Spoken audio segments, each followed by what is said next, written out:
Hello, in this video here I'll be doing a pre-buyer vehicle inspection of the engine bay. This is just some tips and tricks to look for when you are purchasing a used vehicle. Just things to be aware about, things to keep in mind so you don't have any extra expenses down the road.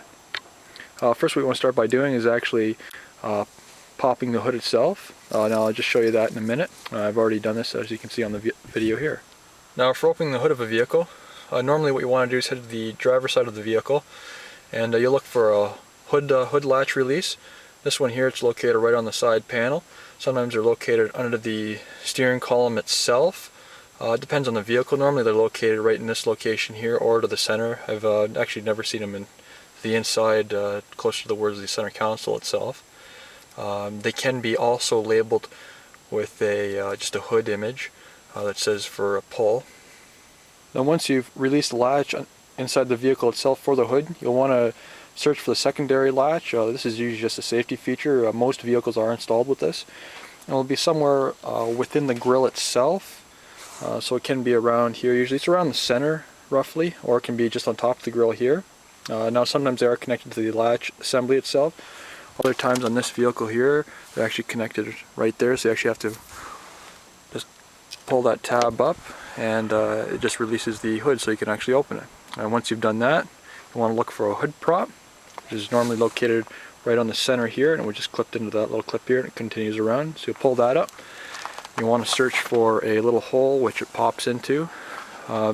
This vehicle here, it's a little different. Normally they're located on the outside edge here somewhere. Now with regards to maintenance, things you want to look for that's been always kept tip-top on the vehicle when you're purchasing it. Now this does depend. First what I'll be starting with is spark plugs. Now in diesel motors they don't actually have spark plugs, it's glow plugs instead. So it's always good to see if they've ever been replaced possibly and they're all working. With this vehicle here, it's an actually gasoline motor, so you'll have actually spark plugs which always need to be changed every so many thousand kilometers, and this does depend on the vehicle's manufacturer what type of plugs you are using. You'll have spark plug wires itself. Now some do have a coil per cylinder, so they'll need to be replaced every so often, or you'll have a coil pack or a distributor which is powered by a coil itself. Other things you also want to check for is when the engine oil has been changed. Now this does depend between conventional and synthetic motor oils.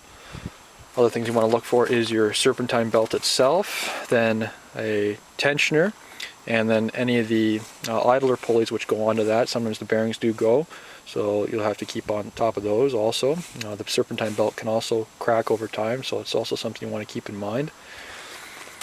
Batteries, depends on what type of battery you're using. Average life of a battery, I would say, depends on your climate and stuff. It could be anywhere from, I say, 4 to 5 years roughly. It depends how much you use your vehicle. It really does have a variation to it. So normally batteries do come with a date on them, so you can see how old they are. Just usually a little tag on the top. It'll say the year and month on it. Now it does depend on the manufacturer itself or whoever has installed the battery if they installed this. Also an air filter, and you also do have a fuel filter. Some fuel filters are located somewhere along the engine bay itself. Other ones are located underneath the vehicle. So you want to see if there's any records for any of this stuff, because it just added cost for replacement. Now moving on to checking your engine fluids. Now I will give a link in the description, just a little more in depth of checking those fluids yourself. I'll just give a brief overview here right now. What you'll want to look for is your coolant level, your engine oil, your power steering, your brake fluid, and your transmission, depending if it's automatic or manual, and if it has lifetime fluid or not. Lifetime fluid, normally you can't check it, and same goes for any manual transmissions. They don't normally have a check dipstick for them. Now for the engine oil, you want to check it when the vehicle's not running, because you'll get the most accurate reading, and even before you start it up. For automatic transmission, this will be something that has to check when it's running. For your coolant, you just want to make sure that's kept tip-top. Any possible leaks for that could be just a leaky reservoir tank, possibly some leak in a rad. Could be as simple as a hose or even just a loose clamp. And it could be something more complicated, such as a head gasket.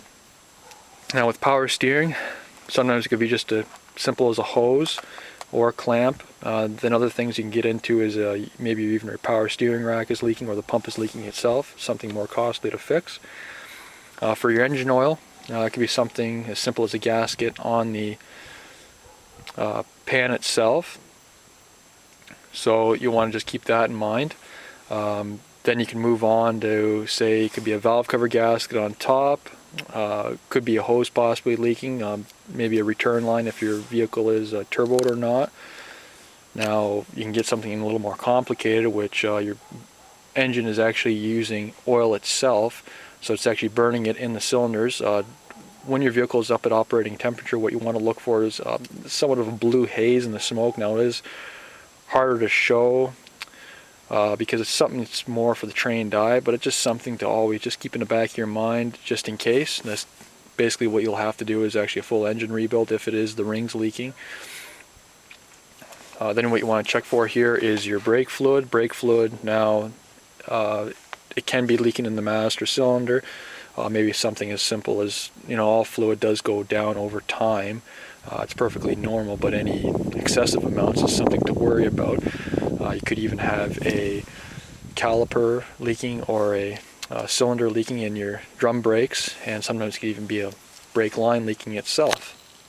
Now, for any transmission leaks, it could be in the pan, could be a gasket, something like that, or it could even be somebody's maybe replaced it, never topped it up fully. So it's always something just look out for.